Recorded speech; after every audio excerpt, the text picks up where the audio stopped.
Welcome, welcome. Please take a seat next to our fire, and feel free to add another log to it if you feel a wee bit chilly.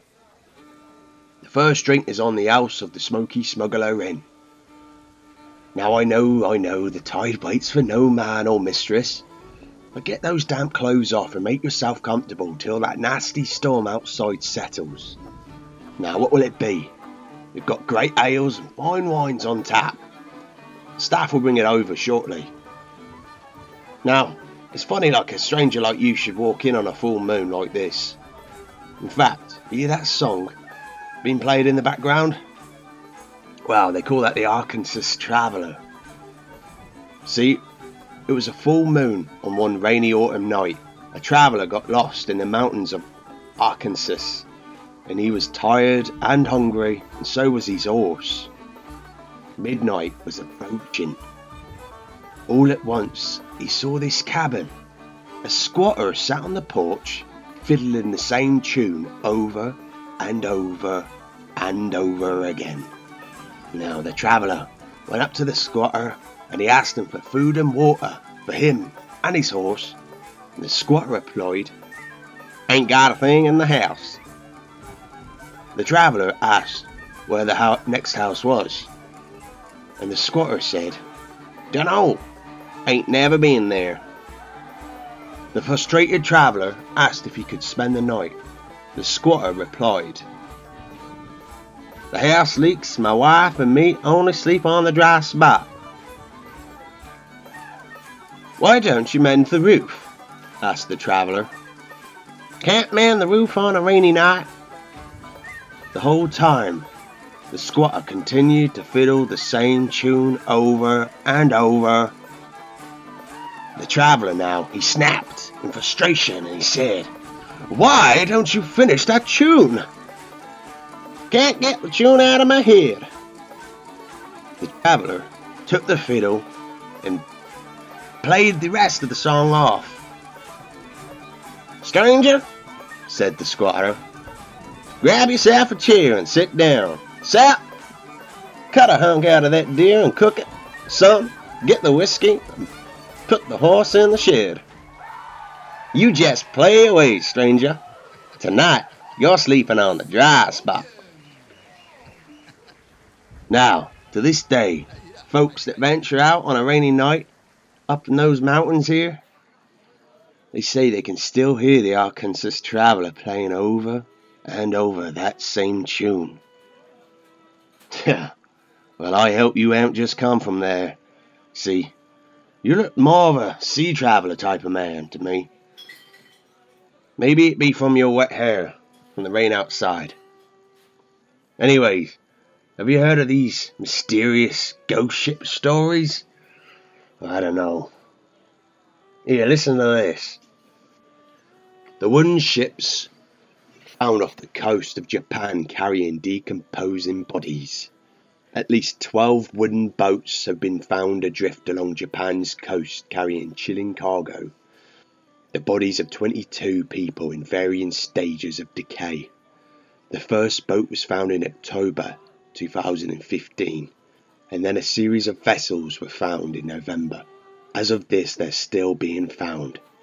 The latest discovery floating off the north coast of Japan's main Hoshio Island contained 4 bodies, all of which were particularly skeletonized. The ships are believed to be North Korean. Korean letters were found on the hull of the boat containing 10 decomposing bodies, which one of the 3 boats that were found adrift off the coast of Japan on November the 20th. The writing said, Korean's People's Army, the name of Korean's military defense force. But the boats are still mystery. Some believe the vessels were fishing vessels. They stranded off course, while others suggest they could be transport defectors. The inexperienced 3-man crew who likely met their tragedy immediately after setting sail. In April 2007, the Kaz II was travelling with a 3-man crew along the northwest coast of Australia. when air surveillance noticed it was aimlessly drifting. Upon boarding, no trace of the crew members could be found. Some believe the men, Des Patton and brothers Peter and John Tunston, met their fate at the hands of drug smugglers or pirates. Others felt they staged their disappearance for insurance purpose. However, in 2008, Connor in Townsville, Queensland, ended the speculation and announced they died in a freak accident. Connor Michael Barnes believed the men were all relatively inexperienced sailors who met their tragedy only a few hours after setting sail. In his scenario, he said one of the brothers likely attempted to free a fishing line that had become wrapped around the yacht's propeller. When he fell overboard, the other brother fell in while trying to rescue him. Batten tried to drop the sail so he could turn around and go back to his friends. But in a change in the wind's direction, it caused the yacht's boom to swing and knock him overboard. Once the three men were in the water, they had very little chance they could get back on boat, Barnes said. It would be beyond reach in seconds. From that point, the end would have been swift.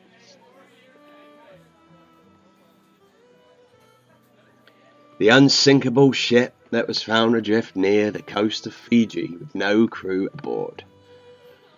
The loss of 25 people on the MV Joyita on a 300-mile voyage from Apia to Samoa to the Toklia Islands in 1955 has remained a maritime mystery to this day. Just like the Titanic, the Joyita was considered unsinkable when the ship was discovered on November the 10th, 1955. It was in very poor condition, with rusted pipes and a radio which was still functional but only had a range of about 2 miles as a result of faulty wiring. Nevertheless, the extreme buoyancy of the vessel made sinking nearly impossible, leaving investigators puzzled as to why the crew didn't remain on board and wait for help. The ship's logbook, sextant, mechanical chronometer and navigational equipment, as well as Captain Dusty Miller's firearms, were missing. A doctor's bag was said to be found on deck containing a stethoscope, a scalpel and 4 lengths of blood-stained bandages. So, what happened to the passengers of the crew of Joyita? David Wright says there was evidence that the boat was taken on water that was leaking from a corroded pipe in the engine's cooling system for a long time before anybody noticed. Once the problem was discovered, its occupants of the ship left in rafts. Someone in the party then sent out a mayday signal on the boat's radio, but it wasn't working. He believes the crew and passengers simply waited on the rafts for rescue, but rescue never arrived, and one by one they drowned or were killed by sharks. The Chinese ship that may have fallen prey to immunity. The High Aim 6 was found drifting aimlessly off the western coast of Australia in 2003. Despite an extensive search, there were no sign of the ship's crew or any indication of what might have happened to them. The ship had previously been seen some 3,500 miles away in the Marshall Islands, halfway between Papua New Guinea and Hawaii. Shortly after, the owner reported it missing after he was unable to contact its captain.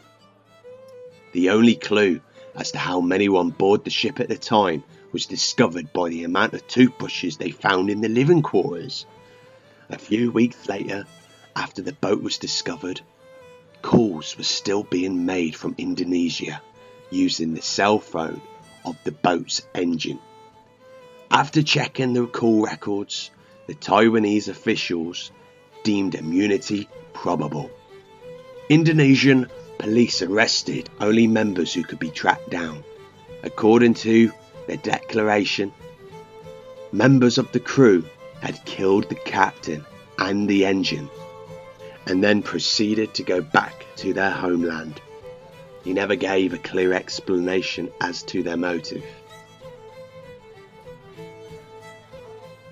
The ship carrying cannibal rats was rumoured to be heading for Britain.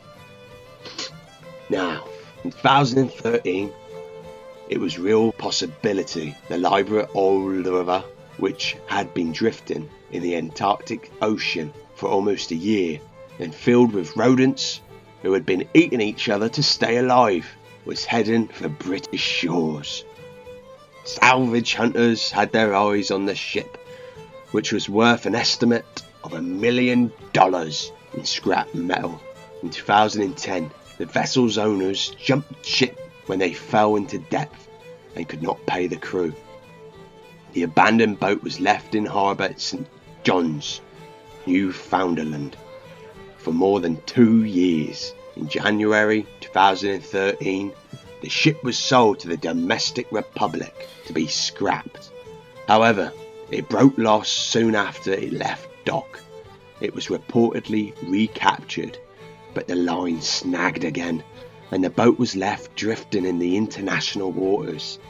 For a year, there were no people on board, just rodents who had been breeding and eating and feeding and shitting, just to stay alive.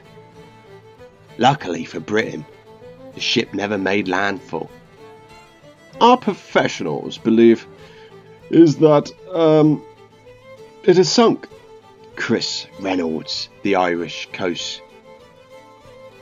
Luckily for Britain, the ship never made landfall.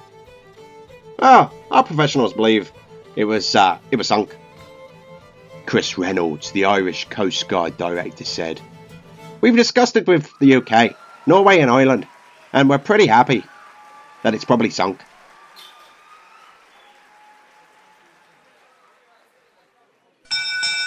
Well there, lad.